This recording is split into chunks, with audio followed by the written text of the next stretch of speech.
नमस्कार. आपल्या चाट सिरीजमध्ये तुमचं खूप खूप स्वागत आहे. आज आपण बनवणार आहोत चाटमधील सगळ्यात महत्त्वाची गोष्ट, ज्याशिवाय कोणतंही चाट पूर्ण होत नाही, अशा दोन झकाट चटण्या. एक आहे आंबट गोड चिंच गुळाची चटणी आणि दुसरी आहे ती म्हणजे ताजीतवानी पुदिन्याची हिरवी चटणी. ह्या दोन्ही चटण्या एकदम सोप्या पद्धतीने घरच्या घरी कशा बनवायच्या आणि तुम्ही बनवलेल्या चाटला परफेक्ट चव कशी आणायची ते आज आपण पाहणार आहोत. चला तर मग मस्त अशा चाटच्या चटण्यांच्या रेसिपीला सुरुवात करूया. प्रथम आपण हिरवी पुदिन्याची चटणी बनवणार आहोत.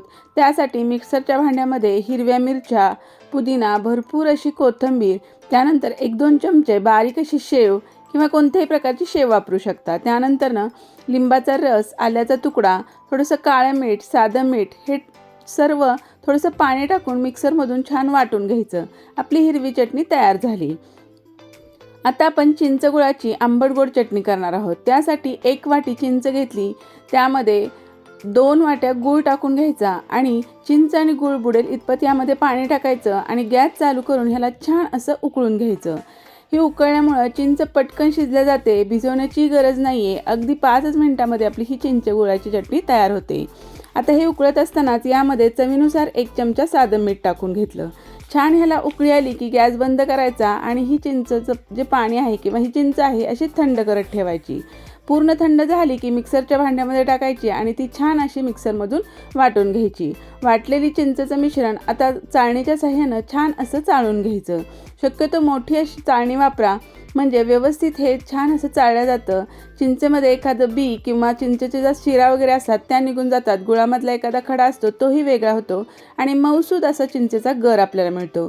पुन्हा तो कढईमध्ये ठेवायचा. त्यामध्ये जिरेपूड, थोडीशी बेडगी लाल मिरची पावडर टाकायची, कारण आपल्याला ही गोड चटणी बनवायची. फक्त छान असा रंग येण्यासाठी यामध्ये मिरची पावडर टाकली आणि थोडंसं आपल्याला यामध्ये सेंधव मीठ टाकायचं आणि 1 चमचाभर यामध्ये सुंठ पावडर टाकायची आणि पुन्हा याला छान 1-2 अशा उकळ्या आणायच्या. म्हणजे ही चिंचगुळाची चटणी छान टिकल्या जाते आणि थोडीशी अशी घट्टसर होते. आता गॅस बंद केला आहे आणि ही चटणी आहे ती छान अशी थंड करून घेतलेली आहे. जशी जशी ही चटणी थंड होईल तशी तशी ही अशी घट्टसर होते. आता यावर थोडासा तडका द्यायचा. थोडंसं तेल गरम करून घेतलेलं आहे आणि बडीशोप आणि धणे जाडसर असे कच्चेच कुटून घेतले आणि ते या तेलामध्ये टाकून छान खमंग फोडणी आपल्याला या चटणीवरती ओतून घ्यायची. यामुळे या चटणीला अगदी वेगळा आणि छान असा स्वाद येतो. अशा दोन्ही चटण्या तयार झाल्या की काचेच्या भरणीमध्ये भरून डीप फ्रीझरमध्ये महिनाभर ठेवून आपण ह्या वापरू शकतो. कशा वाटल्या नक्की सांगा. व्हिडिओ आवडला तर लाईक, शेअर, सबस्क्राईब करा. पुन्हा भेटूया अशा छान रेसिपीसोबत. तोपर्यंत मस्त खा, आनंदी राहा. धन्यवाद.